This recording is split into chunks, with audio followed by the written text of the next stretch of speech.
Welcome, all you free-range junkers. It's Kari Christensen, your host, your pick and pal, and Junk Yard Jezebelle. We're here to talk about long, delightful walks through the flea market, our best tips for repurposing or growing your vintage collection or business, and how we all respect the rust.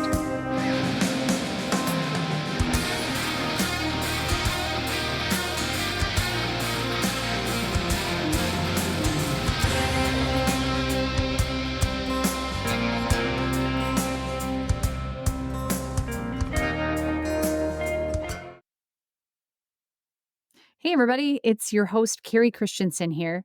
Today's episode, we're going to talk about how we got started in this business, what led us to this business, and kind of our journey in growing our antique store and our online business and all that jazz. Because we get asked about it a lot. People come in and say, "How'd you ever get started in this business?" So I thought from now on, we can just refer them to our podcast and say, go out and listen to the story.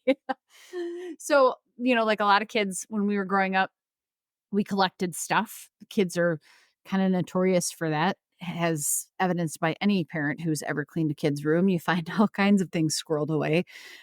Rick, what did you collect when you were a kid? I did a lot of I had toys upon toys upon toys, but I hung on to all my old toys, but my Hot Wheels are some of my favorite collector version, I guess, or baseball cards, football cards, stuff like that. The sporting stuff were the two things probably that I was most into, and as a collector that stashed or saved, I guess, were my Hot Wheels and my baseball cards. So that was my start.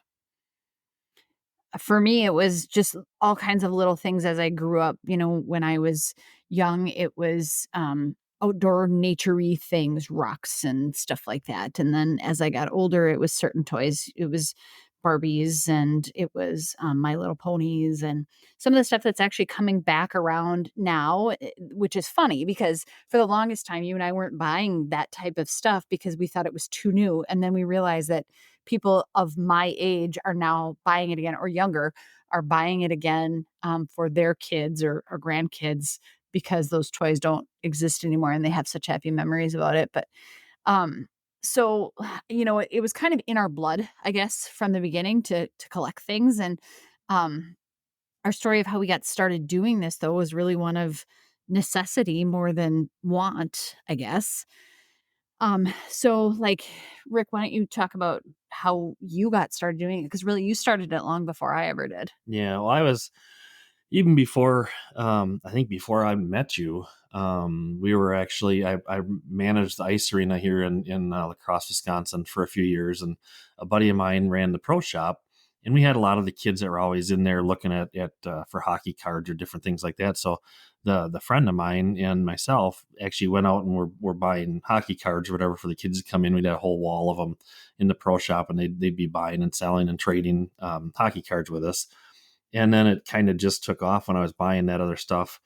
I ended up with a lot of excess that I wasn't putting in my own collection. So that same buddy and we did a few sports card shows in around local, all the way up to like Rochester, Minnesota, I think is the furthest we ever went for some, but just set up and started selling there. And I would make decent money doing it. So, and then just kind of hung on to them and kept doing it. I kind of got out of that job at the ice arena, moved on to different things, but still had the sports cards. And the internet was really in its infancy back then. There was not really websites, so to speak. I mean, the internet consisted of you log into AOL and you'd go on to news groups and check messages or stuff like that, email. So this was like early 90s, really. Yeah, it was very, very early. So then I just started doing some things through like an email list and the news groups there that were collector news groups, Usenet news groups, I think is what they called them, for sports cards, baseball cards. And I just started really early like that. And I built a really good following. I had, I think, about a 600 or 700 person email list that I would sell sports cards to. I'd do like a text file, type up all the stuff I had. You really even couldn't even upload pictures back in the day real easily of what you had, but it was all text related. So yes, we are dating ourselves Yeah. here. So if you're under the Yeah. age of 30 and you want to complain about your internet being slow, talk to any of us who are over the age of 30. Yeah. Dialing up to connect to America Online used to take at least 5 minutes, don't you think? Oh, And well, it was a while, and I can still remember the dial-up phone modem connecting sound that you was had to hear. terrible, like Yeah, fingernails on a chalkboard. Think of, like, if you've ever heard a fax machine, it's like that. It was a screech, and it was a dial, and it was just an awful noise. yeah. Yeah. So anyway, so I created a text file of all these cards. I would have 400 or 500 different lots in a text file, and I would just do auctions.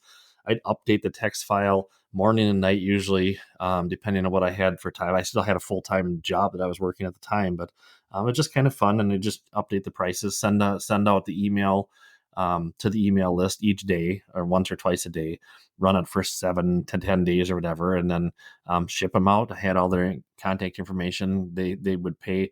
I think PayPal was maybe around at that time. Some people I know it was still big check and money order. People would send you checks and money orders back in the day a lot. I think there was some infancy in PayPal there. They were just starting as far as being an online payment processing. Yeah, I don't even remember you packing and shipping any of that, because Yeah, yeah, we were dating at that point, and you were yeah. around 26, Yeah, we had 27 or had the so. first house on George Street there, and I was Mhm. working on the small porch or whatever. So, Oh, um, but I had all my setup there, and so basically that's what I started in baseball cards. And then I was doing that for a while. It was pretty successful. When I'd go, I had 3 or 4 local card shops in the area that would, everybody, even still to this day, I think, just always just chasing the new hottest cards, the hottest rookies. So they had some dead merchandise that they'd sell me, and they would basically blow out merchandise if I bought it in big lots. So I'm going and picking out 5,000, 10,000 current lots of stars and semi stars, rookie stuff like that, and then splitting it up, breaking it up, and selling it. And so they would give me good prices on that because they were moving merchandise that didn't otherwise move, and they made room for their new stock coming in, and so we developed a pretty good working relationship with them, but got kind of frustrated. I'm a Wisconsin boy, grew up in Wisconsin my whole life. Robin Yount, the Milwaukee Brewers, was, I think, one of the last Hall of Famers we've had going in. I was setting up at a baseball card show one time, and this was probably right around 91, 92 area, somewhere in there. And whoever, I forget who the hottest rookie of that time was. I mean, Ken Griffey Jr. would have been 89, but so whoever the hot rookie was for 92, that's all the kids knew. I went to a card show, and I had a Robin Yount rookie card in my case, and I had a dad and a son both coming up wearing Milwaukee Brewer jerseys and hats. And the kid looked at his dad and said, "Who is that guy? I've never heard of him," pointing to the Robin Yount card. And I'm like, "This is ridiculous. I can't believe this." So kind of got frustrated with the baseball card hobby because it wasn't, ever at that point, even already back then, everybody's just kind of chasing the new people and the hot rookie that they could make $1 on, instead of they didn't have the collector, mentality that I had. So you took that really um, personally. I did. So it is what it is, but you don't wear a Milwaukee Brewer jersey and hat and not know who Robin Yount is. I'm sorry if you grew up anywhere Brewers, you know Robin Yount. Bad So sports fan, bad right, sports right. fan. So anyway, I kind of got out of the baseball cards, got frustrated with that, and I started. Really, that's where I switched into the toys, and it really even wasn't. I was not looking for another side hustle. I had a slot car track growing up, and I was just like, I'm going to put my slot car track back together, give me something to do, and so I. Like, to the point that we had to have a two-bedroom apartment so the slot car track could have its own room. Yeah, I had a pretty good layout back in the day, and I would kind of modify and change it. But I thought it'd be a guest bedroom. I thought, "Oh, how fun. We're a young couple. We can have friends come and visit and stay over." Yeah, no, it was a slot there car was a room guest bedroom for the slot cars, so they needed a place to stay. and sleep, Uh, apparently. right. So anyway, it took off because all the stuff that I had from back when I was younger and did that as a hobby. They needed parts. I needed cars. I wanted to find the newer, faster cars. So started searching. By then, there was a few more internet websites out. eBay was in its infancy back then, just starting. Some hobby shops had some really plain, simple websites where you could still go to a hobby shop and buy slot cars. And I saw what the old stuff that I had was selling for. My uncle, hell, I'm not going to worry about trying to find stuff. I'm going to sell what I got. So that's actually what got me into toys. And then that's kind of, it took off from there. Unfortunately, a lot of people don't know what a slot car is, and maybe some of our listeners don't know what a slot car is. But it's basically these little electric cars that run around a track, 2 lanes, usually 2 lane tracks. Some people set up bigger ones. You have a little trigger controller that makes them speed around the track. And And back um, in the days of hobby shops, there used to be a lot of the hobby shops would have a track and would actually have like think Pinewood Derby if you've been a Boy Scout, but with slot car track. They'd have races. You could bring your car and race it around, and it was entertainment for kids and dads and dudes. yeah, you could rent time on the track. They would usually do weekly or bi-weekly races. You could come in, they Mhm. had different classes. So that was back in when there was actually hobby shops around. Yeah. But The anyway, good old so yeah, days. but nobody really knew what slot cars were, outside of a little small group. So then I just started looking for other toys too. And I got a few people that wanted to know if I'd buy collections, and it just kind of took off from there. And And um, back then we were super poor, so a yeah, collection was something that was like 200 bucks, and that was our max yeah, because we really had, no money. We were just young, and you were working at that time at Train, yeah, full-time in human resources. Rick ran the programs for the employees to, have, like, their bowling leagues and their alumni kind of clubs and just all these different type of HR wellness functions because that's what his degree was actually in was rec management. And I was working as a paralegal full time. So neither job was setting the world on fire in terms of money, and we had rent or house payment at that point, and a dog, hmm and just the bills of trying to feed ourselves. And then we had something kinda catastrophic happen that really caused us to kick the business off. You wanna talk about that? Well, yeah, it was. So had a good job at Train. And was still doing the toys as kind of a side hustle. We'd gotten Um, married, by the way, by this point and had a baby, our oldest yeah, daughter, Allie, oldest so daughter, she and was, then another like, one on the way, actually. 2 or Yeah, 3. yeah, and unfortunately, 9/11 happened. And after 9/11, with the housing market crashing, and the economy crashing, Train decided that they didn't need an employee services department anymore. So I got walked to the door, Oh, along with about 500 yeah. employees that day. It's a rough Um, day in our community because a yeah, lot of people yeah. lost their jobs in one fell swoop, and it was at a time when the world was in a little bit of a standstill, and there was a lot of uncertainty, so companies kinda stopped hiring temporarily. It wasn't at all like it is now where, Yeah, God, you could throw a stone and they're hiring. yeah. They'll take anybody with a pulse that wants to work in most businesses now. And at that time, that company was the largest employer in the city, in the entire area, really. Um, but that was so it was a lot of people out of work all at the same time, and I just because I had the side hustle going, and I did get a little bit of a severance package, and I knew I had some unemployment coming. We did have a baby on the way, which that was the one caveat that made it a little bit difficult for what we wanted to do because it was a pre-existing condition. So no matter what I was going to do, whether it was trying to go out on my own, trying to find another job, was pre-existing. So we were going to have to cover the pregnancy out of our pocket basically, or pay the what they back in the day, I don't even know if it's around anymore, but what they call a cobra, where you had to buy your own health insurance at a premium cost for what you were already getting So from your this was employer. this was let's see, pages 21. So this was 22 years ago.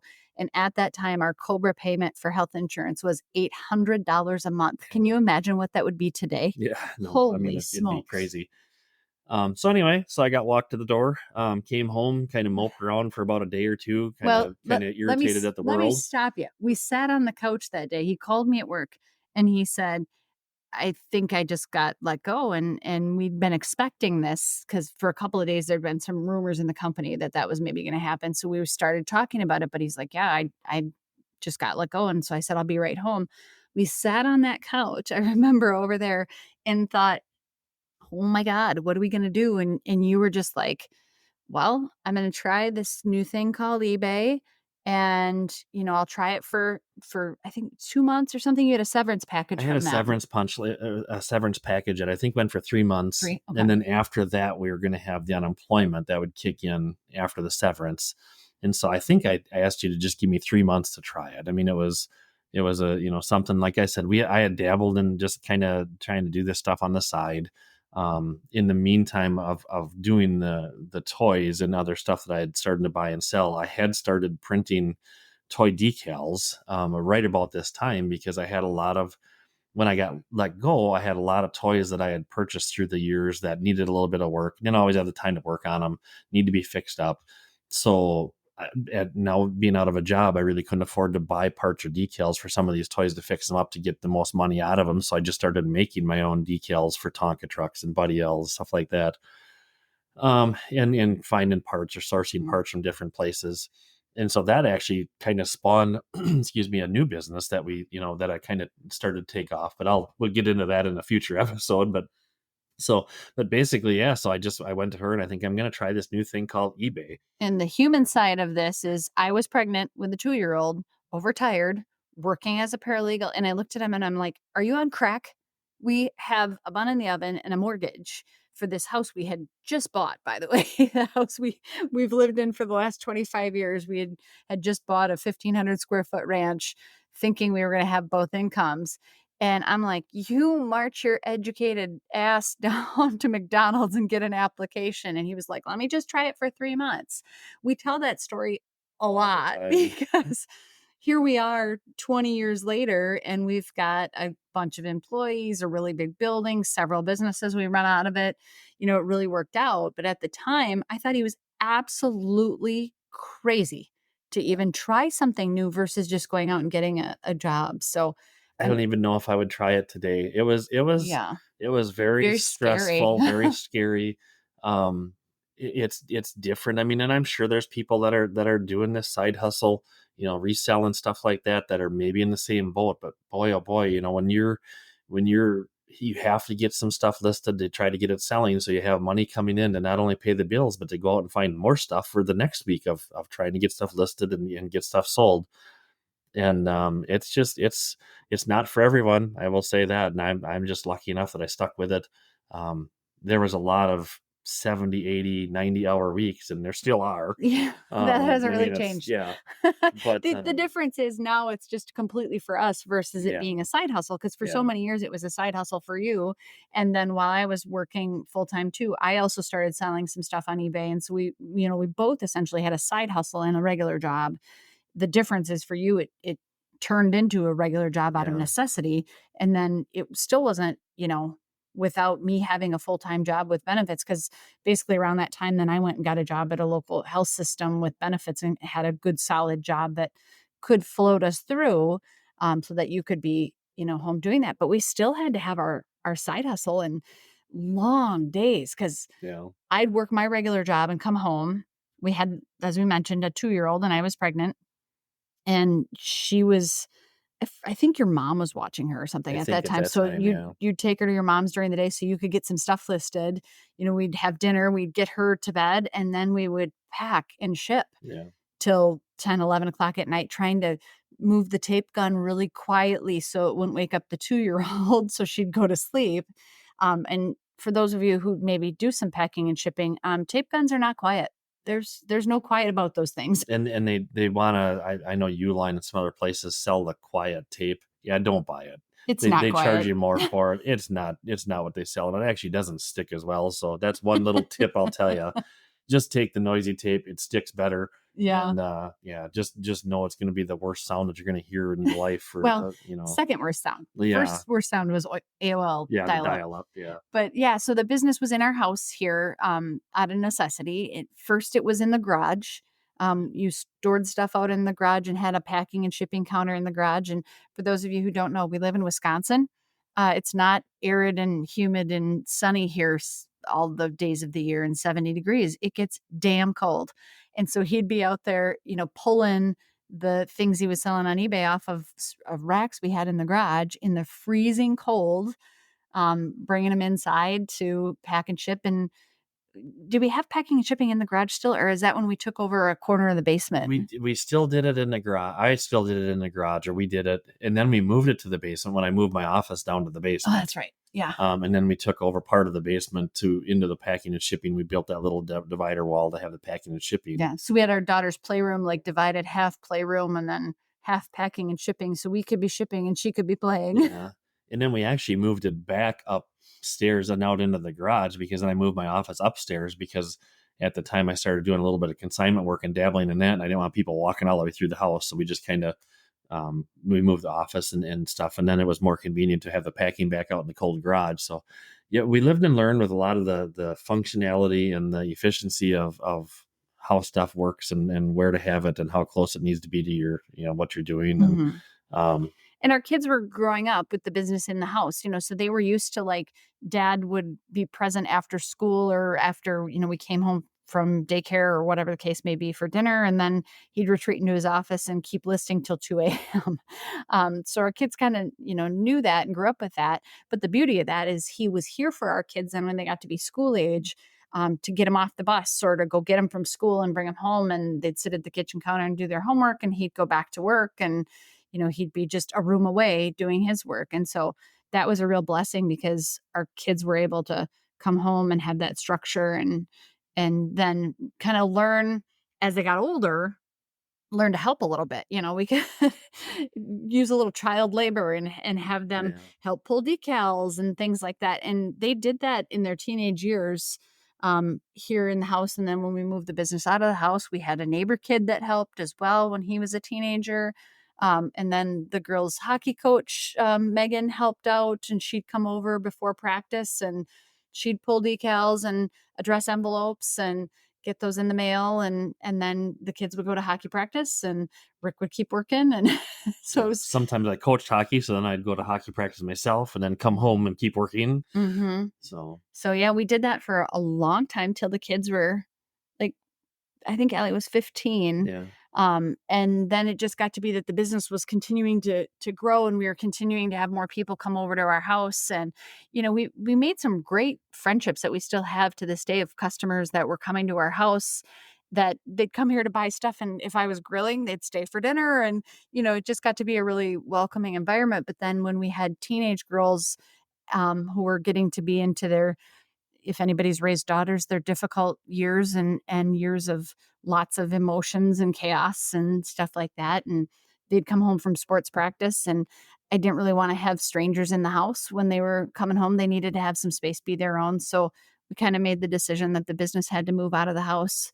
And so Rick looked for a space. I don't know how you found that space though on Main Street. I don't remember how I found it. I think it was just, I saw a sign in the first small place, but So it was um, like a block from our kids' yeah, school. it was close to the schools. It was about a mile from our house, so it actually worked out great. I was there for about 5 or 6 months on my own, just working by myself. I'd open it. That was the first retail space I'd ever actually had. We opened up the store. It was It pretty much, was small. yeah, it was tiny. It was probably, what would you guess? 4 or 500 square feet? It was probably like a single car garage size. I Yeah, mean, it's, it was tiny, that's, yeah. but But that's what we could it afford. worked. It was functional. Mhm. And actually, at that point, after about 5 or 6 months, I realized that I couldn't manage, or, work a store for the hours to have it be open and be functional, plus do all the listing stuff like that, because you get interrupted constantly during the day.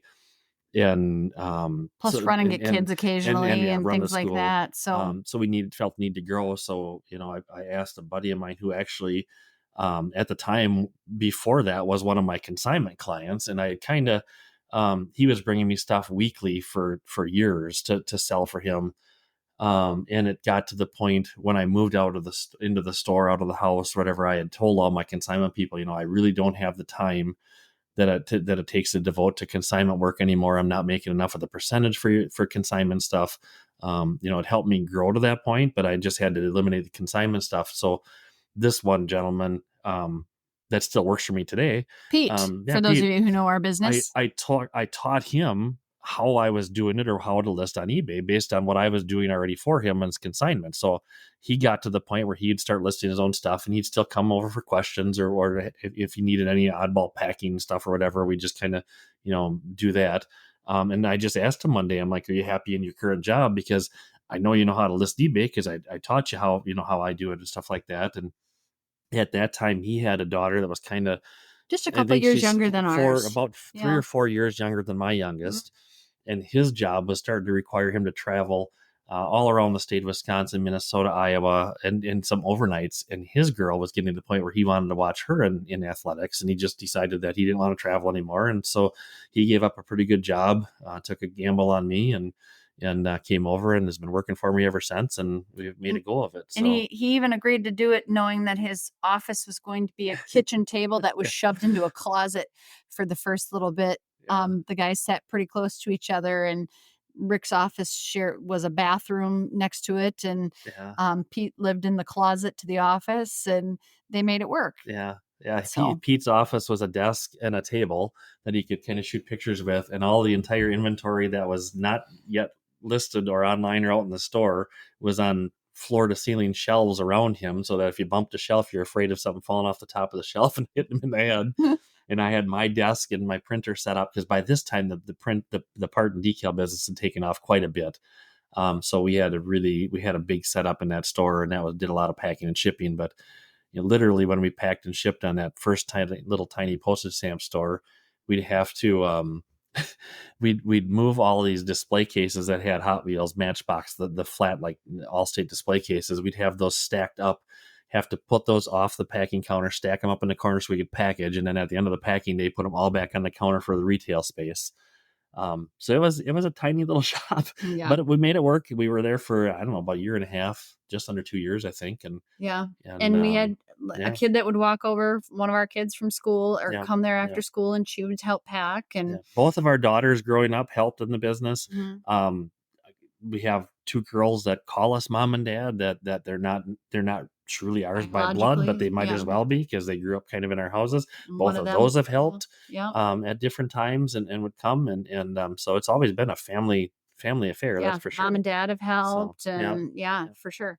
Well, and so then we had that space that we were renting and outgrowing rapidly, and one of the neighboring businesses, the gentleman wanted to retire. He owned an upholstery shop, and he came over and he said, "Hey, you guys should really buy my building." And we were just like, "Dude, we don't have the money to buy a building. We barely have the money to rent this space." But the more we talked about it with him, he wasn't getting any offers. The building was, in a decent location. It was literally on the kind of backside of our rented space. It had a garage. There was a lot of potential there. But most importantly, there was a one-bedroom apartment above it that we could rent to help make the payment.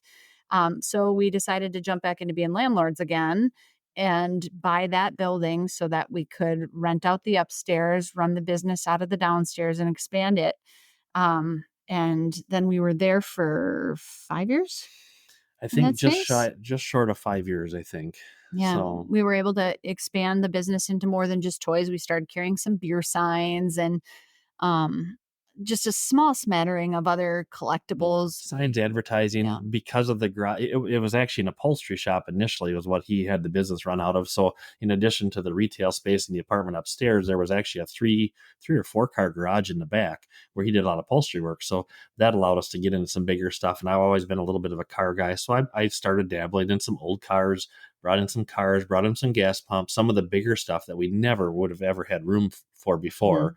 Mhm. But we use the garage space for our eBay inventory as well as our overflow that was yet to be listed. So it really it allowed us to expand and grow the business because we finally had space for a change to have more than just the stuff that was actively being worked on, Mhm. and not have to go to a storage unit in a closet or whatever to go get the extra bubble wrap that we had bought, and stuff like that. So the expansion of space was huge in allowing us to Yeah. grow.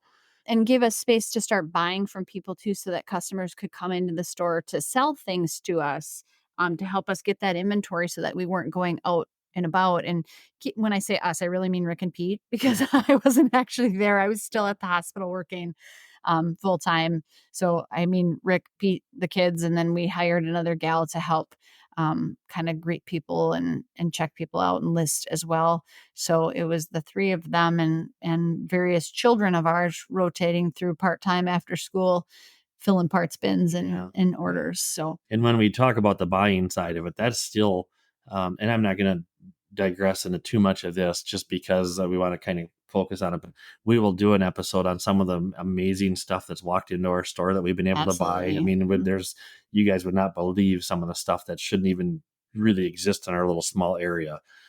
Yeah. But But that's for another episode. it is, but that's the one thing that that being able to expand into a bigger business has allowed us to put Yeah. more focus on too, because we're still buying to this day in our new place. So Yeah. Yeah, so then we just kinda started to outgrow that business. I kinda wanted a side hustle again. My job was pretty stressful at the hospital, and Rick was getting to go to all these flea markets picking and have fun dealing with old stuff, and so I wanted to start selling a little bit more too. Plus, we were really noticing that all that was in the store was kinda guy-related stuff, the beer signs, the toys, that kinda thing, and so couples would come in and the wives would look around and be like, "Well, I'll be in the car. There's really nothing in here I'm interested in," and so we kind of were talking about maybe we should start offering a little bit more, and so we took over the garage and started expanding the type of stuff that we put out there, primitives and more home decor kind of things, more advertising, signs, stuff like that. But the garage was in back of Pete and Rick's workspace, so there really wasn't a great way to get customers to it without them walking right through their office where they're trying to list and shoot pictures and all of that. So after a couple of years, we decided we were already outgrowing that building and we needed to find something different and started down the path of where to expand, how to expand, and get to our current space that we're in, which we'll probably talk about in another episode yeah. because that's also a long story and we've already been yammering for 30 minutes. But by So, this time, mind you, my wife had now been over here with me full time towards the end of this, finishing up with this small business or the smaller building. again, I think that's a story for another day. Yeah, well, I it was another one of those where it wasn't an expected thing, let's put it that way, but it was a little bit different situation on how it happened. But Yeah. But hey, yeah, tune in another time and you can yeah, hear that whole yeah, story because by this point you're probably bored of listening yeah. to us. But we've got plenty more stories to share with you in future episodes. So we'll wrap up for today. Thank you for listening. And you know what we always say, if you got a friend that's telling you you stop and pick up stuff off the curb too much, you need better friends.